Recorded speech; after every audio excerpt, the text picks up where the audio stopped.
Hey, this is Erica. And this is Dominic. So today I wanted to talk about the idea of time, and I just threw it out there to Dom and said, let's talk about mindfulness and time. So here's why. I was thinking about how often in meditation I feel like I have more time. Like 5 minutes takes longer when I'm seated meditating than it does when I'm running around and doing something.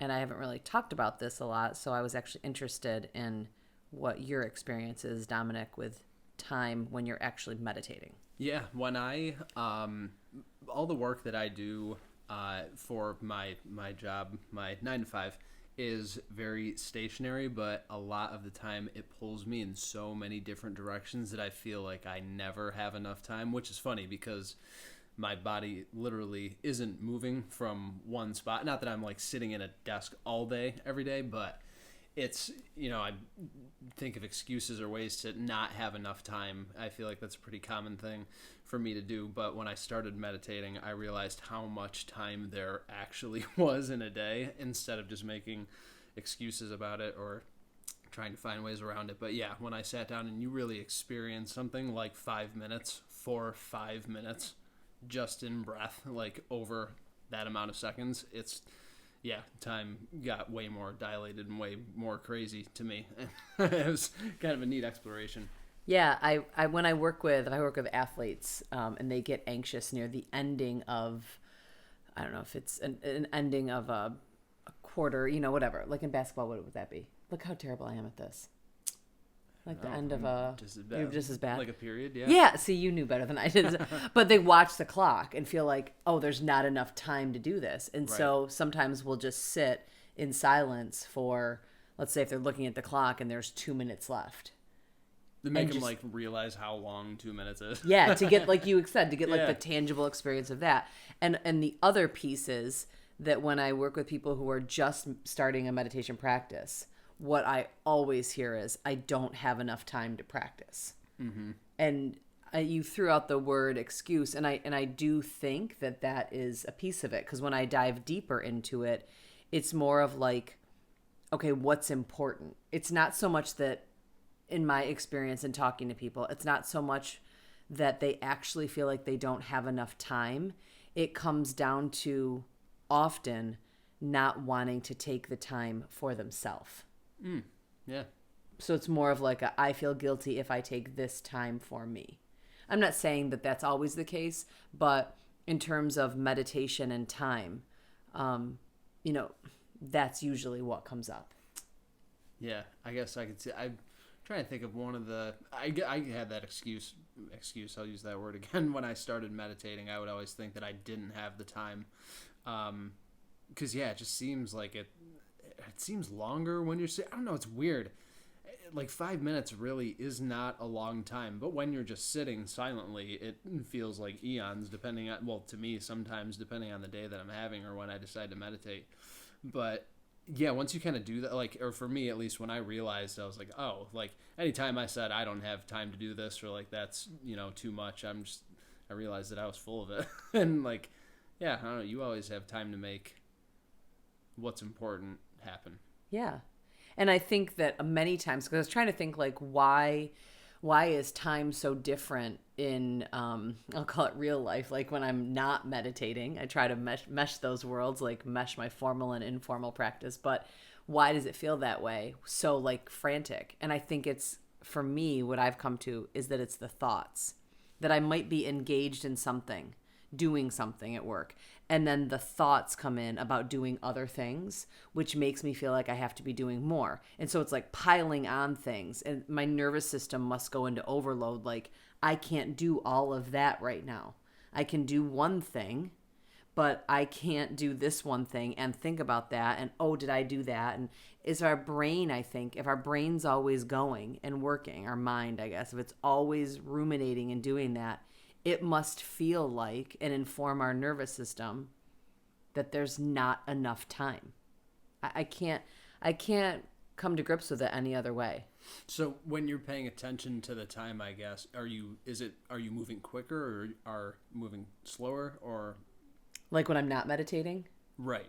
When you're not. I think I'm moving quicker. Yeah, I think I'm making myself more frantic, like watching the clock. Oh, I don't have enough time to do this.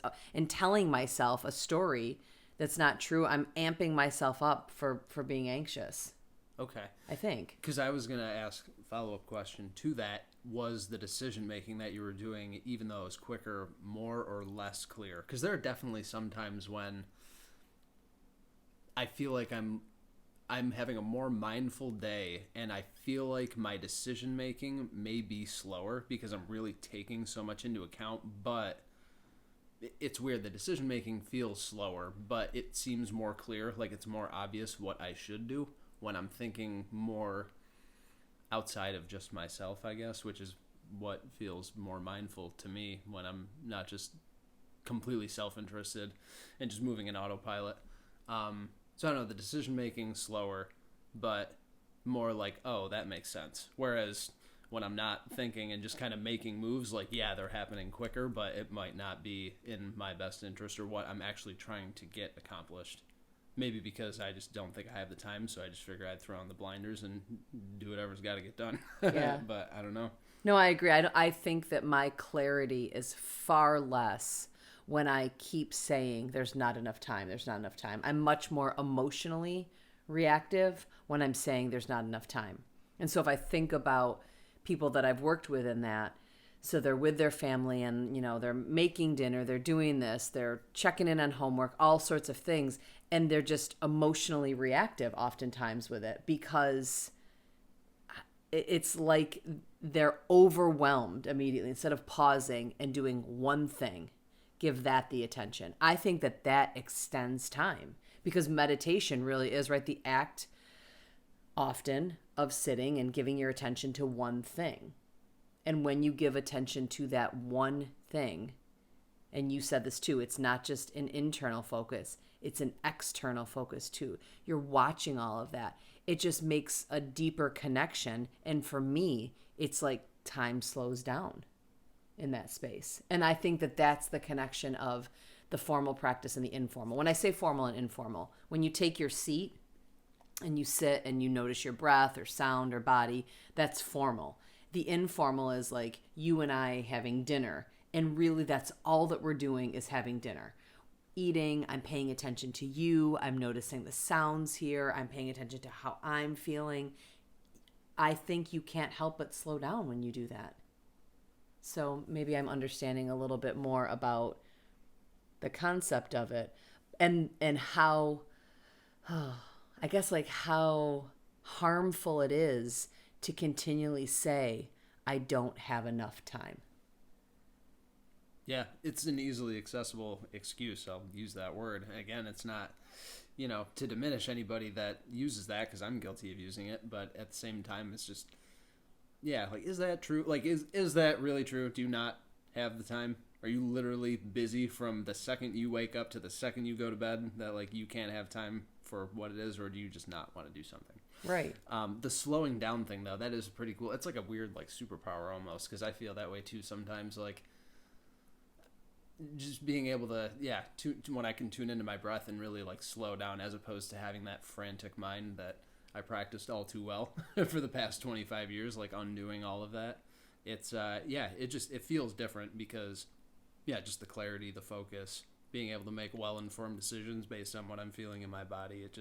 It feels better. Yeah, it absolutely does. And I think that when we give ourselves the opportunity to slow down, and maybe it does get us in touch with like, wow, I feel guilty taking care of myself. Some people have that shows up when they slow down. And then that's something else to deal with. It's like, oh, I thought I was meditating to like de-stress myself. And now I'm stuck in this like, wow, I don't even want to pause long enough to take care of myself. It starts that cycle of it. So I encourage people to, and I know that many people have started a meditation practice of just 30 seconds. Like you've got 30 seconds, pause. Just notice, but also to get curious about when we say, I don't have enough time, what are we really saying? I don't have enough self-love to take care of myself. Like that's a harder statement to make, right? Yeah, yep. Right. That's a challenging thing to say. Or I'm not taking care of myself because I'm choosing to give my attention to everybody else. that feels like, even when I'm saying that, that feels like tight in my chest. It's a hard thing to say. Right. So I guess just the curiosity of, when I say I don't have enough time, what am I really saying?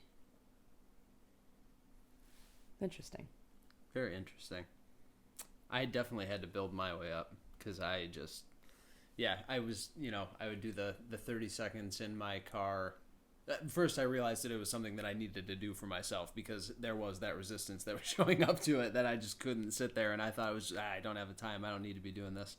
I don't have time for it. I'm not seeing any benefits of it. But then I realized, like, okay, like that's all BS essentially. And like, I need to continue doing this because I see the benefits of it. But just slowly working my way up, before I get out of the car to walk into the building, those 30 seconds, or before I turn it off in the driveway and before I walk into the house.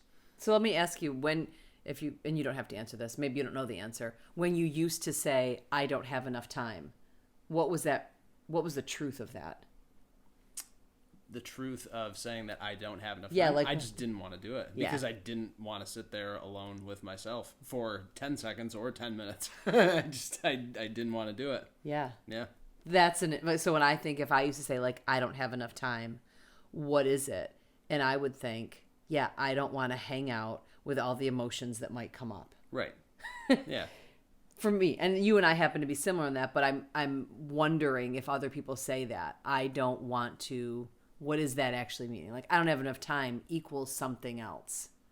So it's kind of cool for me once I started, like, being okay with being with myself.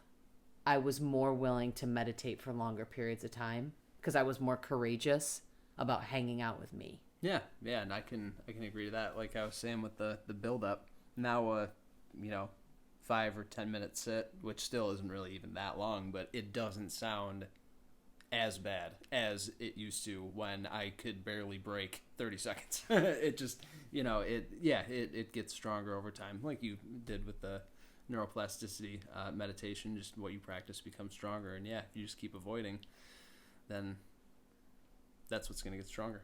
Yeah, for sure. And I think that when we notice time and pause, like if I pause right now for 30 seconds, that might seem like a long time of silence. And the realization that, like, we're not in a space of lack with time. There actually is plenty.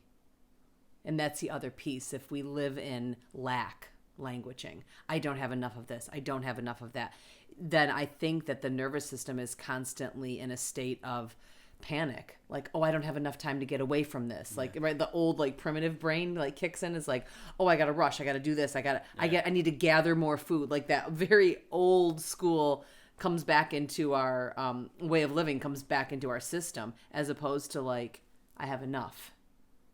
And what's it like to say, like, I have enough time, I have enough food, I have enough shelter. And those, like old school things that come up really do impact our nervous system because our ancestors are well practiced at it, and we have that in our bodies. Very well still imprinted within us thousands of years later. Yeah. So I guess maybe for the listeners, what do you do with all of this? Maybe acknowledge, like, what a minute feels like and sit with that, get the feeling of it. Also understand that when we say we don't have enough time, we're actually saying something else. And then be kind, right? It's not like, oh, I got to beat myself up about it, because that never feels good. But that's what I would think would be a good place to start. Just like getting curious about time. The time is now. Yeah, right now. All right. Thanks for talking to me about that. Yeah,